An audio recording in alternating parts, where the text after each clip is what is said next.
Finally, free from any more baggage. Today marks the beginning of our life together with my parents at my house.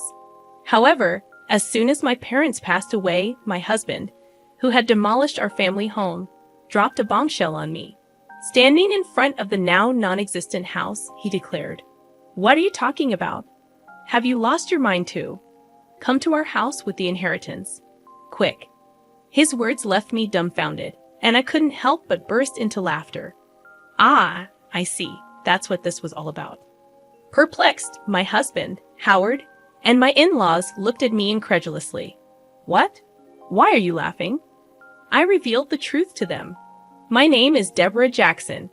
I was born into an ordinary salaried worker family. I married Howard at 29, raised 2 children, and now, at 55, I expected a quiet life with my husband. But life took an unexpected turn. I recounted the challenges of caring for my ailing parents, particularly my mother's battle with cancer. Despite my efforts, my husband's reaction to living with my sick mother was unexpected and less than supportive. I suggested living with my mother for her sake, but Howard was reluctant. His complaints about meals, cleaning, and laundry were hurtful. Despite the challenges, we moved to my family home to care for my mother, even though Howard's initial attitude remained unchanged. As time passed, my mother's health deteriorated, leading to her hospitalization and eventual passing. Despite the emotional turmoil, Howard's lack of support during the funeral preparations left me deeply disappointed. In times like these, one wishes for their spouse's support. However, Howard was off to the side with his parents, not helping with the funeral preparations. Even during the funeral, he remained at the back of the relatives section. "Howard, I wish you would sit in the family area." I couldn't help but wish for the support that never came. When I suggested that Howard should sit with me in the family area during my mother's funeral, he responded, "No, I'm fine here. I'm not a blood relative after all." His mother, who was listening, interjected, "He's your husband, but not your mother's son, right? Howard is my son, so he's an outsider. An outsider, that's right. Howard's parents are just us. Deborah should sit in the family area alone." Even his parents echoed the sentiment, stating that Howard should not be in the family area. While seating arrangements for family members may vary by region, in our area, it's customary for sons-in-law to sit in the family area. Predictably, with Howard not in the family area, distant relatives started whispering and speculating about our relationship. After the funeral, we returned home with my brother's family, children, Howard, and his parents. Despite their insensitive remarks, I thanked Howard's parents for coming and served them coffee.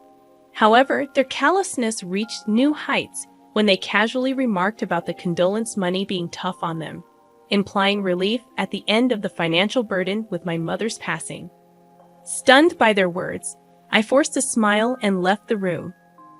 Overhearing Howard and his parents' conversation, I learned more about their true feelings.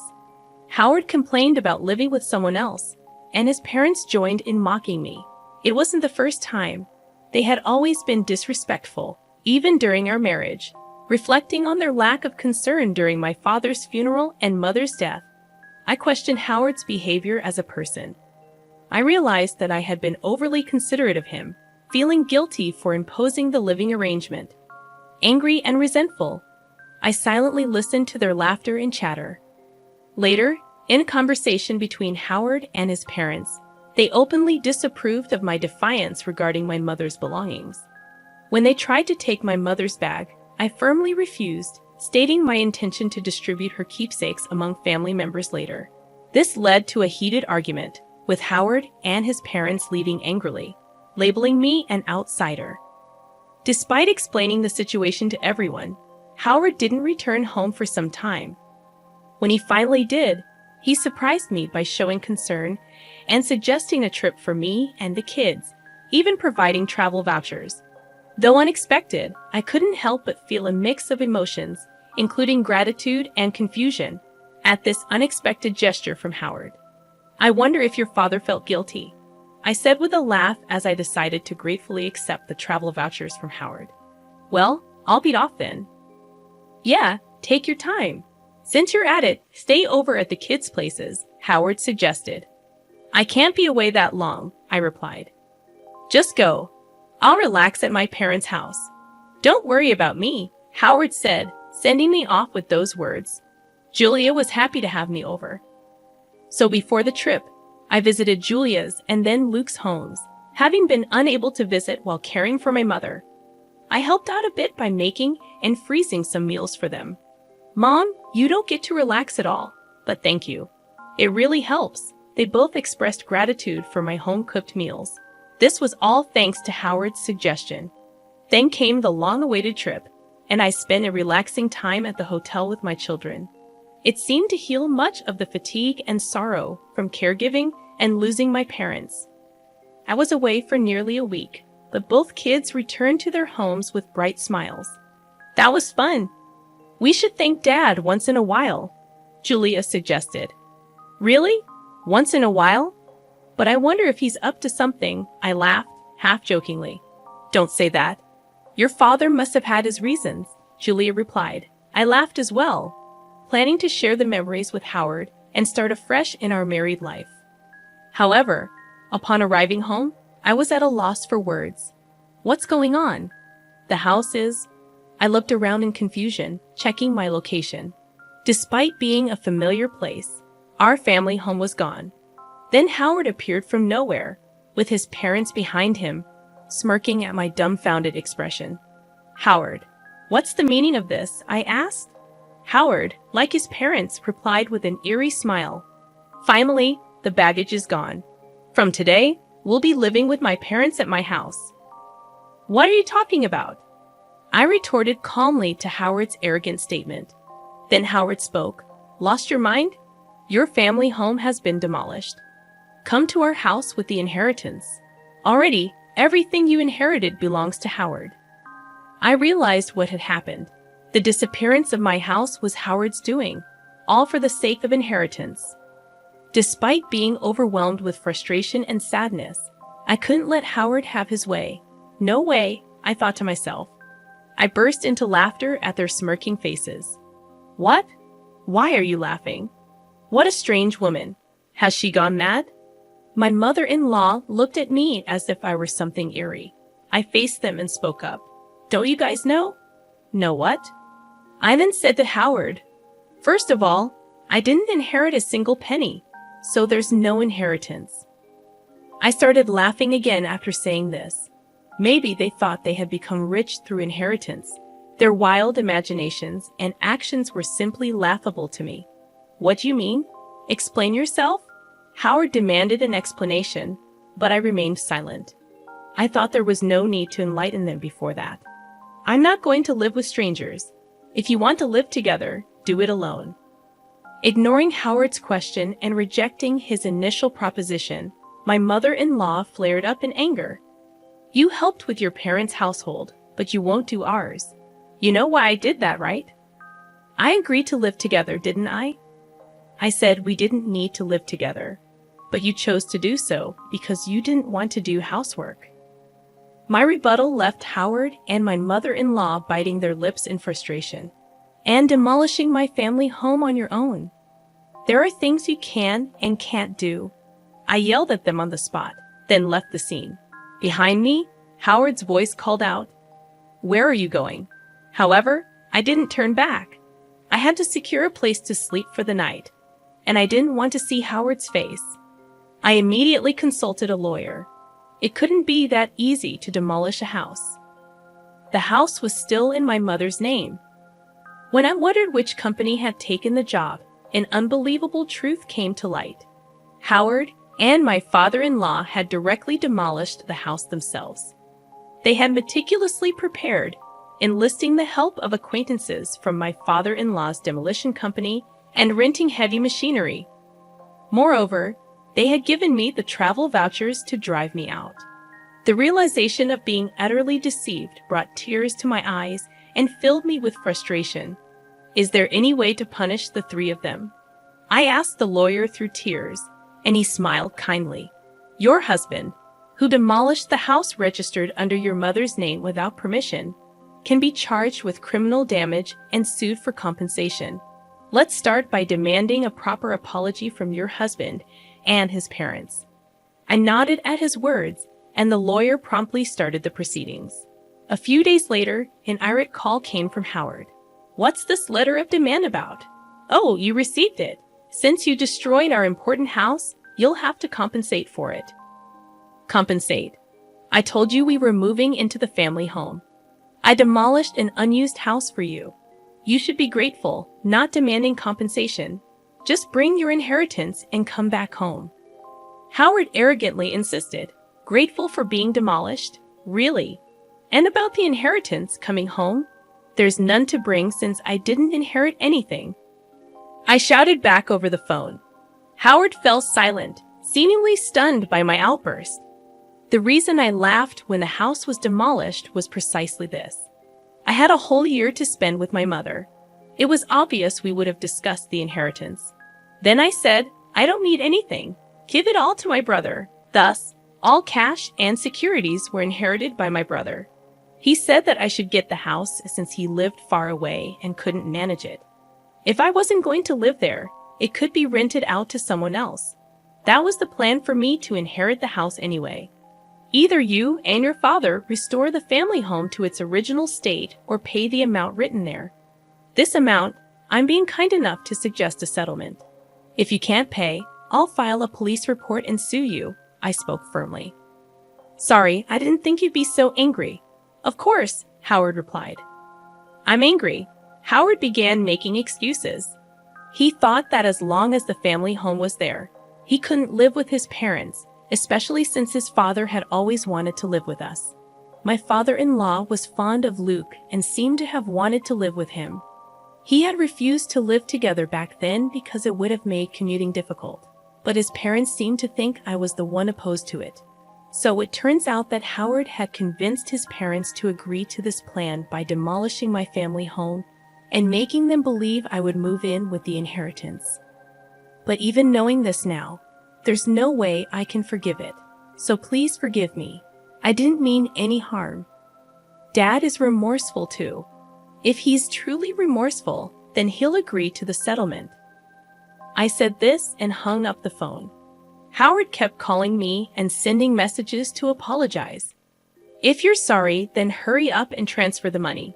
I pushed Howard away with these words. I knew our family home couldn't be restored, but there was no other way to alleviate these unbearable feelings.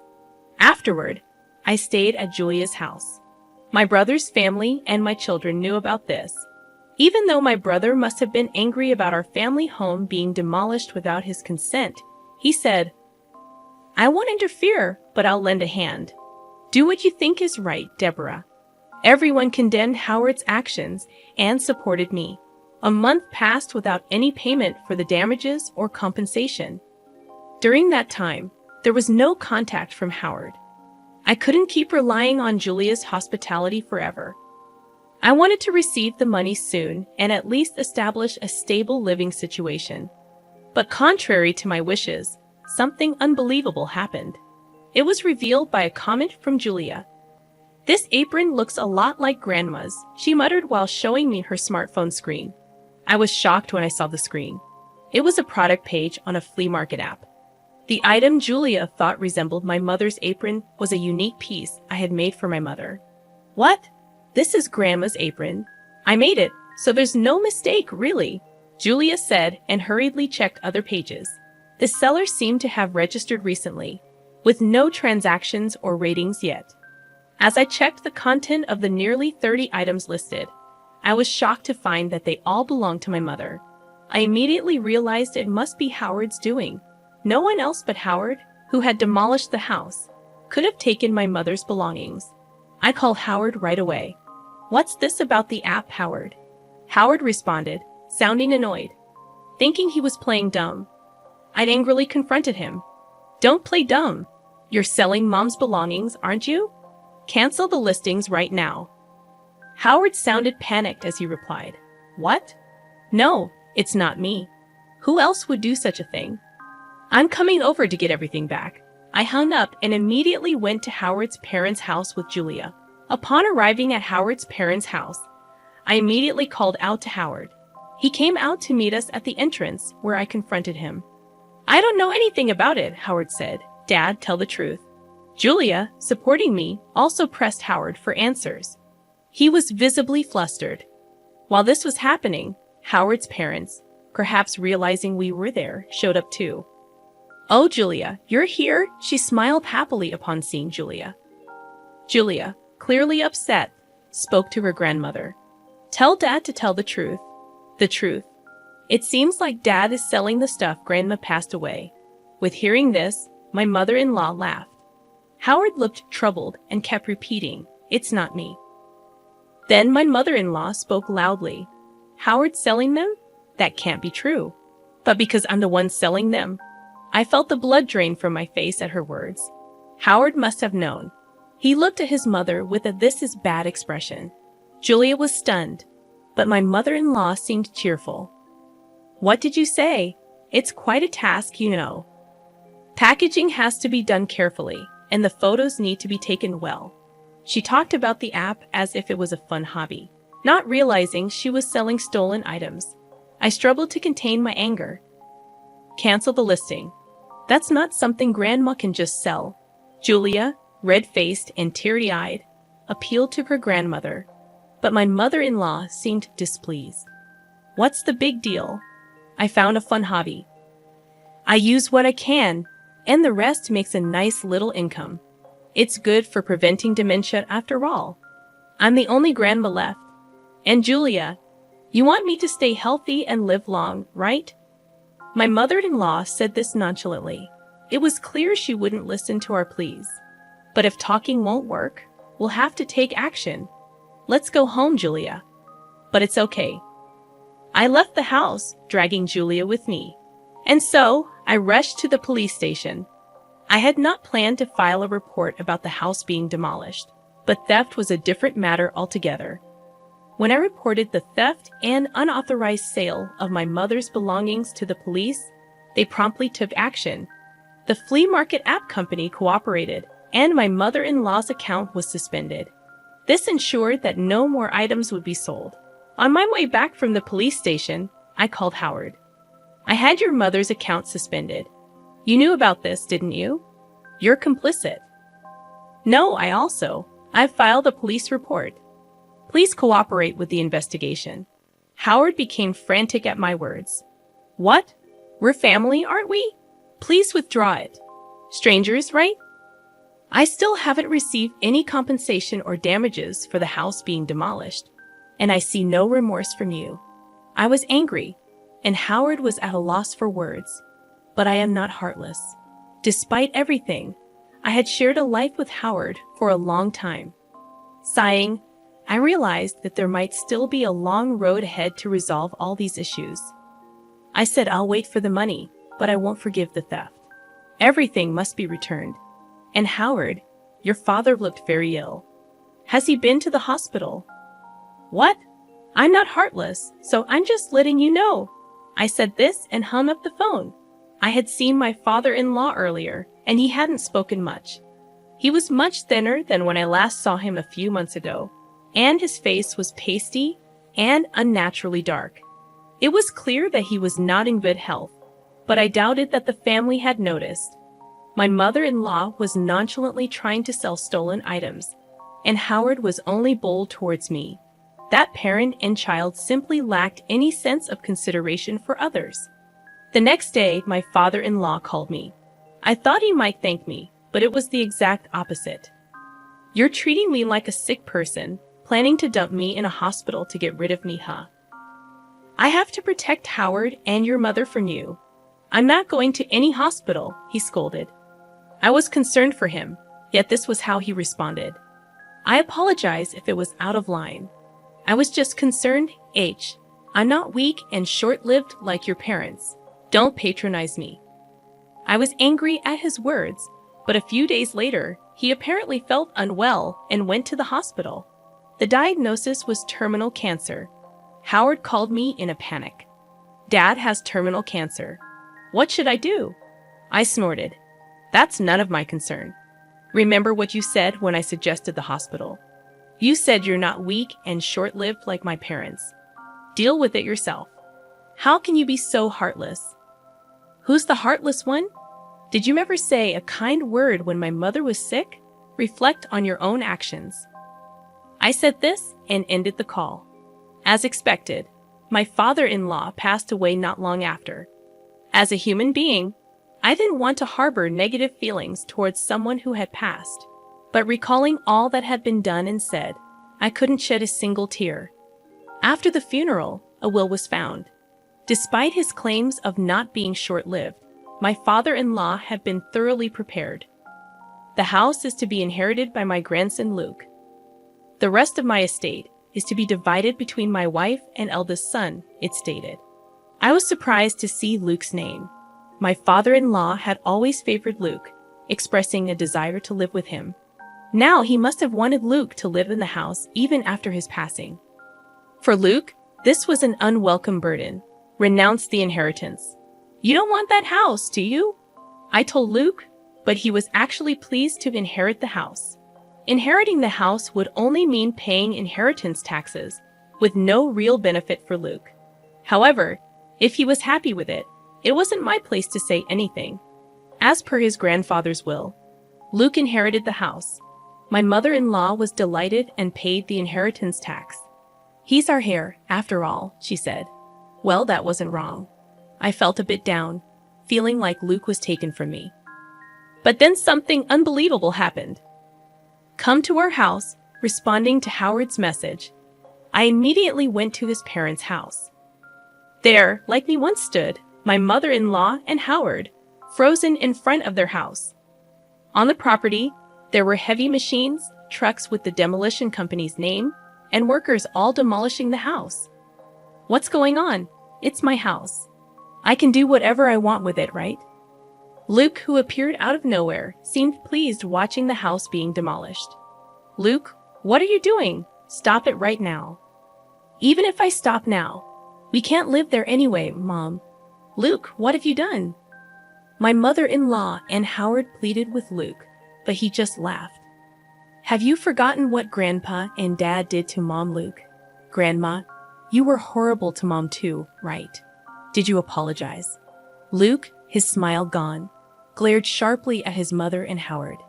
They fell to their knees as the machines continued to loudly demolish the house. I felt relieved seeing the scene. Later, Howard, having finally received the inheritance, paid the compensation and damages. It seemed that Luke had recovered the stolen items my mother-in-law took from my mother, and they were safely returned to me. Mom, you've got me and Julia, Luke said, and I finally shed tears of relief. Howard and his mother lost their house and were left with no money, now living again in company housing. Howard and I had moved out of the company housing, and now Howard, along with his mother, had returned, becoming the talk of the town. A wife of Howard's colleague, with whom I am on good terms, contacted me, and I explained everything honestly. They'll likely live uncomfortably in the company housing now, but it's their own doing. Furthermore, with Howard's retirement, the two will need to save up for their future living arrangements. I might occasionally ask friends for updates on their situation, just for a story to share. I continue to stay at Julia's house, but Luke is now planning to get married and build a house. The land from his parents' house sold for a decent amount, surprisingly making the demolished house useful. Mom, come live with us. Luke even invited me to live with them. His soon-to-be wife welcomed the idea warmly. I couldn't impose on Julia forever, so I gratefully accepted Luke's offer. I resolved to be a different kind of mother-in-law, hoping to live happily with my new family.